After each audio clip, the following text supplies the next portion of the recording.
Hello friends, welcome back to my channel less fashion secret में। तो आज मैं आपको ये फुल स्लीव में कुर्ती बनाना सिखाने वाली हूँ इस वीडियो में। तो उसके लिए मैंने ये ड्रेस मटेरियल का फैब्रिक यूज़ किया है। ये प्रिंटेड जॉर्जेट फैब्रिक है। तो इसके अकॉर्डिंगली हम कटिंग करेंगे, ड्राफ्टिंग करेंगे। तो मैं आपको सबसे पहले मेजरमेंट्स बता देती हूँ। तो यहाँ पर देखिए मेजरमेंट्स हमारे सारे लिखे हुए हैं। शोल्डर हमारा 14 है, चेस्ट 34 है। यहाँ पर वेस्ट देखिए, यहाँ वेस्ट की लेंथ जो होगी वो 14 होगी और उसकी विड्थ जो होगी वो 30। सेम हिप का भी वैसे ही रहेगा, लेंथ और हिप का विड्थ जो है वो 36। हाइट टोटल हमारी जो है वो 30 है। आर्म होल मेरा 16 है और फ्रंट का और बैक का नेक, इस तरह से हमने सारे मेजरमेंट्स ली हैं। इसके अकॉर्डिंगली हम कटिंग एंड ड्राफ्टिंग दोनों और सिलाई भी करेंगे इसी वीडियो में। तो सबसे पहले मैंने इस तरह से फैब्रिक को बिछाया हुआ है, आप देख सकते हैं। तो ये प्रिंट सिर्फ बीच की तरफ में है, तो इसलिए मुझे इसे 4 फोल्ड कर लेना है एंड देन इसके ऊपर की मार्किंग कर लेनी है। सबसे पहले मैं यहाँ लेंथ जो है वो लेंथ का एक निशान लगाऊंगी। जैसे मेरी टोटल लेंथ है 40, तो उसके अकॉर्डिंगली देखिए यहाँ पर मैंने लेंथ का निशान लगाया है। यहाँ से लेकर नीचे की तरफ 40 तक का निशान लगाया है। ये नीचे थोड़ा सा कटवर्क का डिज़ाइन है, तो उसे मैं ऐड नहीं करूँगी, वो ऐसे ही छोड़ दूँगी। तो इस तरह से मैंने यहाँ पर 40 पर टोटल हाइट हमारी जो है यहाँ पर ली हुई है मैंने। और उसके अकॉर्डिंगली जो है अब हम ये 4 फोल्ड है, उसके अकॉर्डिंगली अब जो है हम मार्किंग करेंगे एंड मार्किंग जो है वो हम फोल्डेड साइड की तरफ से करेंगे। तो इस तरह से कपड़े को अच्छी तरह से, ये जॉर्जेट है इसलिए बार बार थोड़ा सा फिसलता है। इसे बार बार हमें मतलब क्लियर करना होता है कि कपड़ा कहीं से अटका हुआ तो नहीं है, इस तरह से। तो उसके बाद हम यहाँ पर शोल्डर लेंगे। तो शोल्डर हमारा 14 है, उसका हाफ हो गया 7 इंच, तो 7 इंच पर मार्क कर दिया। उसके बाद आर्म होल देखिए, आर्म होल 16 है, उसका हाफ हो गया 8 इंच और वहाँ से एक स्ट्रेट लाइन ड्रॉ कर देंगे।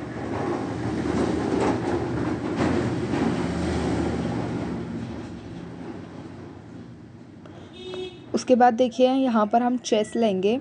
तो जहाँ पर हमने आर्म होल का मार्किंग किया है वहाँ से हम चेस्ट लेंगे। तो चेस्ट हमारी 34 है, उसका 1/4 हो गया 8.5 इंच। इसमें हम प्लस 2 इंच जो है वो मार्जिन रखेंगे। आप चाहे तो 3 इंच भी रख सकते हैं अपने अकॉर्डिंगली। मैंने यहाँ पर 2 इंच रखा है और वहाँ पर इस तरह से लाइन ड्रॉ कर ली है ताकि ऊपर की तरफ हम आर्म होल का शेप दे सकें। उसके बाद हम जो है वो वेस्ट का लेंथ लेंगे। तो वेस्ट लेंथ हमारी देखिए यहाँ पर 14 है, तो 14 पर एक निशान हम लगाएंगे यहाँ पर। उसके बाद वेस्ट की विड्थ जो है वो 30 है, उसका 1/4 हो गया 7.5 इंच। तो ये यहाँ पर 7.5 पर एक निशान लगाया और यहाँ पर भी 2 इंच जो है वो मार्जिन ले लिया। अब ये वाला क्रॉस लाइन इस तरह से जॉइंट कर देंगे। तो ये हमारी कमर तक की मार्किंग हो गई। अब हम हिप का मार्क लेंगे, जो कि हिप का लेंथ जो है वो 18 है। मतलब कि जहाँ पर आप अपना कट रखना चाहते हैं वहाँ पर जो है आप विड्थ लेंथ वाइज मार्किंग कर सकते हैं। और उसकी विड्थ जो है वो 36 है, तो उसके हाफ उसका 1/4 यहाँ भी लेना है और उसका भी यहाँ पर देखिए 2 इंच मार्जिन लेकर इस तरह से क्रॉस लाइन में ड्रॉ कर लेना है। तो यहाँ तक की मार्किंग हो गई और ये वाला पॉइंट जो है सीधे हमें नीचे तरफ तक जो है वो इसी तरह से स्ट्रेट लाइन में ज्वाइंट कर देना है। तो यहाँ पर देखिए नीचे की तरफ तो कटवर्क आता है। तो इस तरह से मैं क्या करूँगी, यहाँ पर जितनी हमारी हम एक मतलब जितना आप घेरा रखना चाहते हैं उसके अकॉर्डिंगली आप कम या ज़्यादा यहाँ पर या फिर आप डायरेक्टली स्ट्रेट लाइन कर देंगे तो ये ज़्यादा बेटर रहेगा। क्योंकि ये स्ट्रेट कट कुर्ती है तो इसी स्ट्रेट में ही आप कट कर लीजिएगा। और यहाँ पर जो है वो हमारा कट का पॉइंट होगा। तो यह यहाँ पर भी जो है हम क्लंचेस लगाएंगे बाद में कटिंग करते वक्त। उसके बाद हम जो है यहाँ पर देखिए अभी नेक्स्ट मार्किंग करते हैं जो कि आर्म होल और गले का होगा। तो आर्म होल यहाँ पर 1.5 इंच पर बैक आर्म होल होगा इस तरह से, और वहीं से जो है 1 इंच पर front arm hole. Front arm hole के लिए हमें बाहर से भी आधा इंच मार्किंग देना होता है। तो इस तरह से ये फ्रंट आर्म होल। तो ये दोनों आर्म होल की मार्किंग हो गई।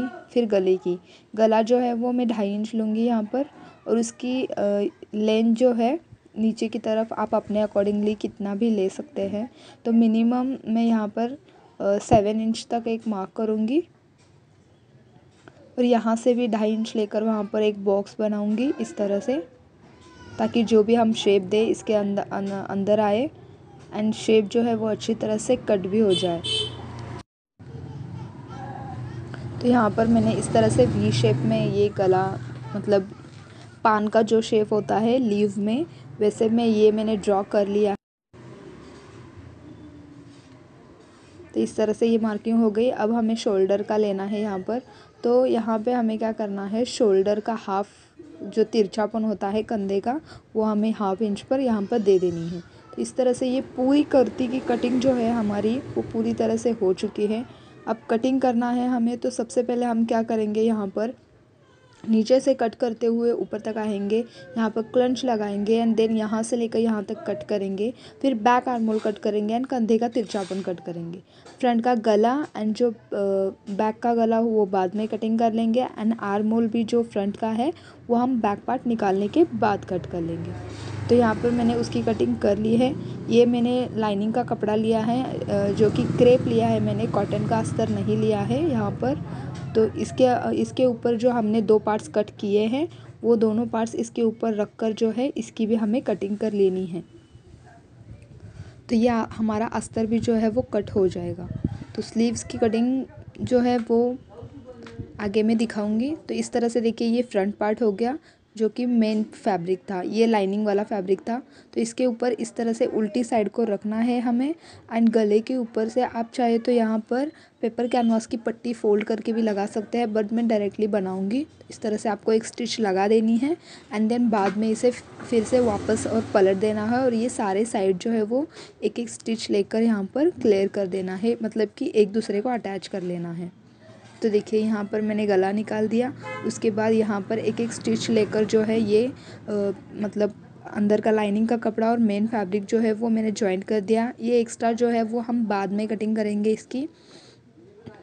तो इस तरह से ये फ्रंट पार्ट हो गया। बैक पार्ट में तो मैंने जैसे सिंपल स्क्वायर गला बनाया है, देखिए यहाँ पर आप देख सकते हैं। तो इसमें मैंने कोई डिज़ाइनिंग नहीं डाली है। अब हम क्या करेंगे, यहाँ पर शोल्डर्स जो है वो अटैच कर लेंगे। तो सबसे पहले फ्रंट का पार्ट इस तरह से दोनों सही साइड जो है हमें एक साइड रखनी है एंड जो लाइनिंग के साइड है वो बाहर की तरफ होनी चाहिए। इस तरह से देखिए यहाँ पर। तो यहाँ पर हम कंधे के मतलब शोल्डर अटैच करेंगे, लेकिन शोल्डर अटैच करते हुए आपको ये ध्यान देना है कि शोल्डर हमेशा इस साइड से जो है वो अटैच कर लेना है, यहाँ से लेकर और यहाँ से लेकर। बाकी जो एक्स्ट्रा कपड़ा बचता है फैब्रिक वो हम बाद में कट कर लेंगे। तो इस तरह से मैं देखिए यहाँ पर हमने शोल्डर्स अटैच किए हुए हैं। उसके बाद मैंने स्लीव्स की कटिंग सॉरी आपको नहीं बताई, क्योंकि फैब्रिक जो है बहुत ही कम बचा था। फिर मैंने उसमें जो है वो जॉइंट्स लगाए हैं, देख सकते हैं आप यहाँ पर। फिर जॉइंट्स में मैं आपको अच्छी तरह से समझा नहीं पाती कि किस तरह से आपको कटिंग कर लेनी है। तो उसके लिए मैंने अलग से अपने बहुत सारे वीडियो में बताया है कि किस तरह से स्लीव्स कटिंग करनी है, तो आप प्लीज़ एक बार देख लीजिएगा।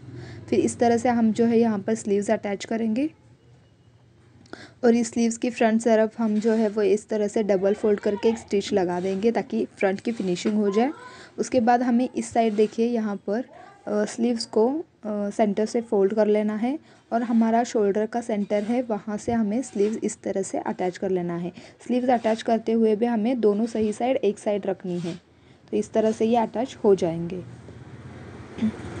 तो देखिए यहाँ पर हमने स्लीव्स अटैच किए हैं। ये देखिए ये एक्स्ट्रा फैब्रिक मैंने जो यहाँ पर है वो अटैच किया था, तो इसलिए मैंने आपको स्लीव्स की कटिंग जो है नहीं बताई। अब हम जो है यहाँ पर फिटिंग का मार्क करेंगे। तो स्लीव्स की फ़िटिंग तो आप अपने अकॉर्डिंगली कर सकते हैं। तो आर्म होल हमारा देखिए यहाँ पर, तो आर्म होल से नीचे तक की फ़िटिंग मैं आपको बता देती हूँ। तो आर्म होल हमारा कितना था, मतलब 16 था, उसका हाफ हमें लेना है यहाँ पर 8 इंच। उसके बाद चेस्ट हमारी जो है वो 34 है, मतलब कि एक साइड में हमें 34 का हाफ कितना हो गया 17 इंच। तो 17 इंच में 2-2 इंच का हमने जो है मार्जिन लिया था, तो 2-2 इंच हम यहाँ पर लेस करते हुए जाएंगे। तो इस साइड 2 इंच लेस कर दिया, इस साइड 2 इंच लेस कर दिया। जितना हमने मार्जिन लिया है उतना आप अपने अकॉर्डिंगली लेस करते हुए जाएंगे, तो प्रॉपर फिटिंग जो है वो अच्छी तरह से आ जाएगी। आपको डबल तिबल स्टिच लगाने की कोई मतलब कि ज़्यादातर ज़रूरत नहीं होगी।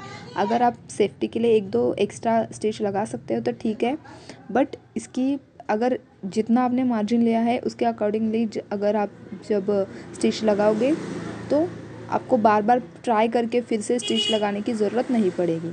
तो यहाँ पर देखिए, यहाँ पर हमने क्रंचेस लगाए तो ये हमारे कटिंग का मार्क हो गया इस तरह से। तो दोनों साइड जो है हमने वहाँ तक क्या करना है, हमें स्टिच लगाना है, यहाँ से लेकर पूरा यहाँ तक स्टिच लगाना है और यहीं से रिटर्न लेके ऊपर तक जाना है, बाहर की तरफ स्टिच नहीं लेके आना है। तो इस तरह से सिंपली हम यहाँ पर जो है वो स्टिच लगाएंगे अभी। तो देखिए यहाँ पर मैंने देख सकते हैं आप स्टिच लगा ली है। उसके बाद हम नीचे की फिनिशिंग करेंगे। तो नीचे की तरफ हमें क्या करना है, ये तो मेरा नीचे की तरफ कटवर्क आ रहा है तो साइड के स्टिच कर दूँगी मैं यहाँ पर।